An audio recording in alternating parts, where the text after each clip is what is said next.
Question है risk is more after the blood transfusion. देखिएगा simple सा क्वेश्चन है, ब्लड ट्रांसफ्यूजन के बाद किसका रिस्क सबसे ज्यादा माना जाता है, किसका रिस्क सबसे ज्यादा माना जाता है।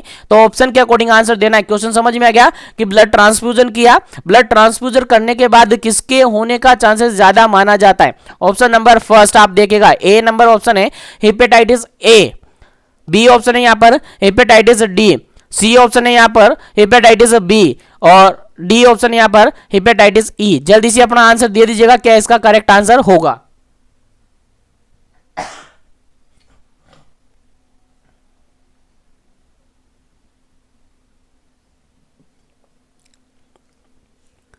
चलिएगा इस क्वेश्चन का बिल्कुल करेक्ट आंसर होता है आपका, इस क्वेश्चन का बिल्कुल करेक्ट आंसर होता है आपका option number C. Option number C बिल्कुल करेक्ट आंसर होगा इसका।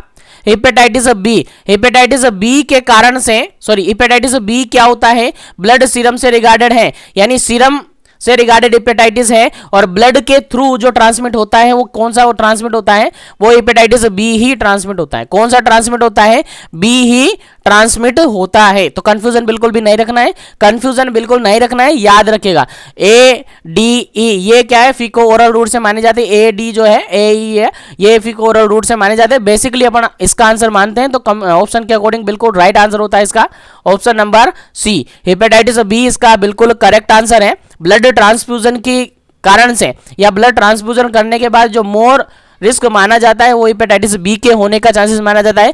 एक अगर यहाँ पर ऑप्शन नंबर ऐसा नहीं था, अगर यहाँ पर ऑप्शन देखिएगा, यहाँ पर ऑप्शन हेपेटाइटिस बी की जगह हेपेटाइटिस सी होता तब भी आंसर क्या होता आपका, तब भी आंसर क्या होता आपका यही होता, तब भी आपका आंसर क्या होता यही होता, क्योंकि बी और सी हेपेटाइटिस बी और सी जनरली ब्लड सीरम से रिगार्डेड होती है।